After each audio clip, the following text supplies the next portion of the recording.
Ang malaking budol sa confidential funds. Bakit hindi sapat ang salitang secret? Sa nakalipas na mga buwan, dililito tayo sa mga mabulaklak na salita. Ginawa nilang usapin ang laki o liit ang diskusyon tungkol sa confidential funds. Pero bago tayo magpadala sa emosyon, kailangang linawin ang katotohanan. Ang tunay na issue ay hindi ang pag-iral ng pondong ito. Ang tunay na issue ay kung paano ito ginastos at kung sinunod ba ang batas. Ang katotohanan tungkol sa confidential funds, huwag tayo magpaloko. Ang confidential funds ay legal. Bahagi ito ng ating sistema ng pamamahala. Karaniwan itong ibinibigay sa mga ehensyang direktang nakatutok sa national security o pambansang seguridad. Ang Pangulo ng Pilipinas bilang Commander-in-Chief ay nakaupo sa tuktok ng lahat. Siya ang may hawak sa mga ahensyang may armas, ang Armed Forces of the Philippines, ang Philippine National Police, ang PIDEA at ang NICA. Sa mundong ginagalawan ng mga sundalo at espiya, ang intelligence o impormasyon ay hindi lang luho.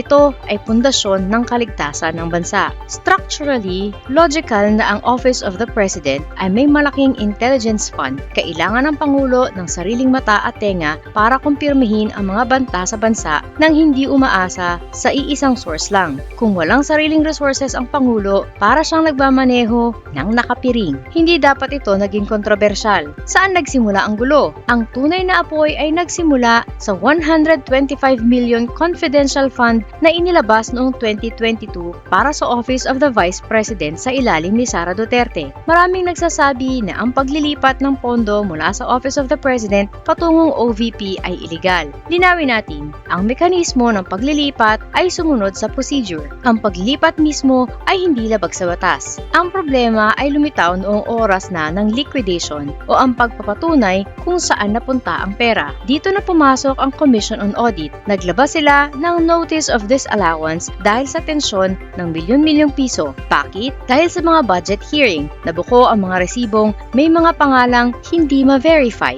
Walang sapat na dokumento para patunayan na may totoong operasyon na naganap. Ang secret ay hindi ibig sabihin ay walang resibo. Dito madalas mabudol ang publiko ng mga fake news at maling naratibo. May mga tagapagtanggol na nagsasabing dahil confidential ang pondo, hindi na ito dapat kutyain o busisiin. Mali. Ang pagiging confidential ay nangangahulugan lamang na hindi kailangang isa publiko ang bawat detalye ng operasyon para sa seguridad. Ngunit, hindi ito ligtas sa audit ng COA. Ang batas ay malinaw. Kailangan ng dokumentasyon, kailangan ng liquidation, kailangan ng katibayan na ang pera ay ginamit sa tamang layunin. Ang pagiging confidential ay hindi immunity. Hindi ito lisensya para maging untraceable ang pera ng bayan. Hindi ito mahiwagang salita na kapag binabanggit mo ay hindi na pwedeng tanungin ng taong bayan. Kailangang intindihin ang kaibahan ng trabaho ng dalawang pinakamataas na opisyal. Ang Pangulo ang direktang nagpapatakbo ng depensa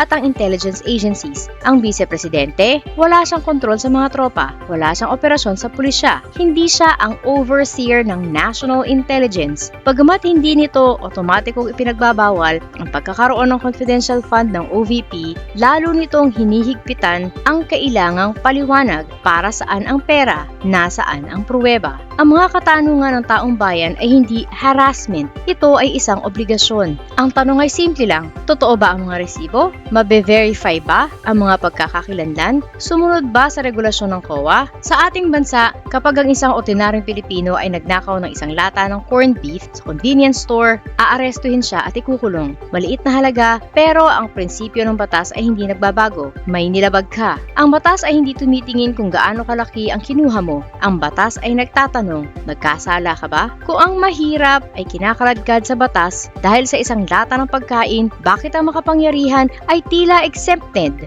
kapag milyon-milyon na ang pinag-uusapan? Ang confidential funds ay hindi political shield o personal na alkansya ng sinumang opisyal. Pera ito ng taong bayan. Pera ito ng bawat manggagawang nagbabayad ng tax. Ang rule of law ay hindi tumitiklop dahil lang sa posisyon o titulo. Hindi ito lumiliit dahil lang sensitive ang usapin. Kahit isang lata ng pagkain o daan-daang milyong piso, iisa ang hinihingi ng katarungan. Paliwanag. Kung ang dokumentasyon ay kumpleto at tama, tapos ang usapan. Pero kung may itinatago, kung may peke, at kung may hindi maipaliwanag, tungkulin nating magtanong. Ang pagtitiwala ng publiko ay hindi ibinibigay ng libre. Ito ay pinaghihirapan sa pamamagitan ng katapatan karapatan. Huwag nating hayaang maging distraction ang laki ng pondo para takpan ang kawalan ng pananagutan. Sa huli, ang sukatan ng isang mabuting leader ay hindi ang dami ng perang hawak niya, kundi ang kakayahan niyang sumunod sa batas na dapat niyang ipinapatupad, sapagkat sa Pilipinas, ang batas ay dapat para sa lahat, pataas man o pababa.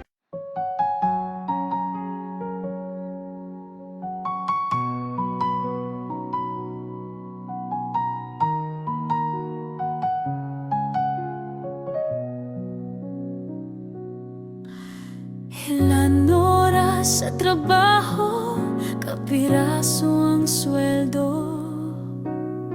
Habang sila nag-aantay ng porsyento, kami ang nakukuba, hirap at nagdurusa. Iluluhon nyo lang pala aming mga pera. Galit at puot, hindi ito matatapos. Hindi kami titigil, boses man ay maubos. Kinamkam nyo lahat ang aming pinaghirapan. Kayo ang salarin sa luha ng bayan. Galit at puot, hindi ito matatapos. Hindi kami titigil, boses man ay maubos. Kinamkam nyo lahat ang aming pinaghirapan. Kayo ang salarin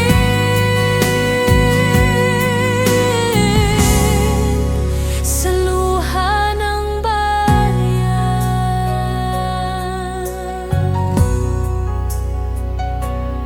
Sa kislap ng salapi nagbago ang mga anyo. Itim ang kulay na dumadaloy sa inyong dugo. Malansang katauhan, hindi nyo na matatakpan. Nakabarong na pala ngayon ang mga kawatan. Galit at puot, hindi ito matatapos. Hindi kami titigil, boses man ay maubos. Kinamkam nyo lahat ang aming pinaghirapan. Kayo ang salarin sa luha ng bayan. Galit at puot, hindi ito matatapos. Hindi kami titigil, boses man ay maubos. Kinamkam nyo lahat ang aming pinaghirapan. Kayo ang salarin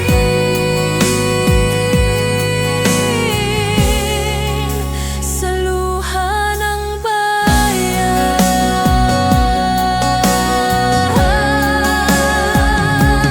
Totoo pala ang multo, nakakatakot ito. Kinaibigan nila, inutusang kainin tayo.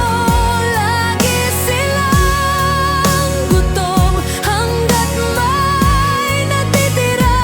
Sasagpangin nila mga walang kaluluwa.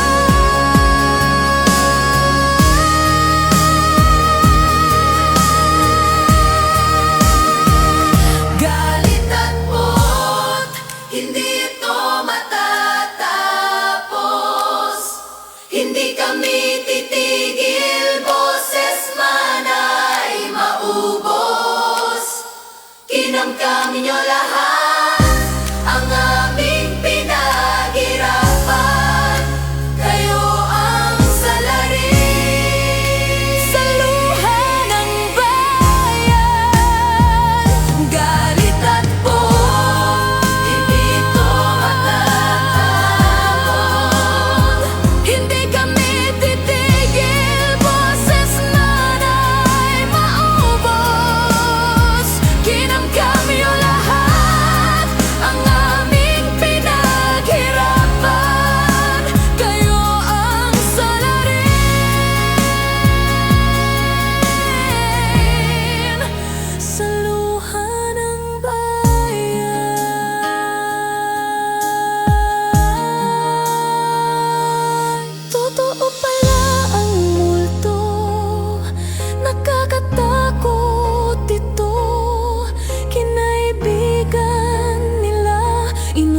ang kainin.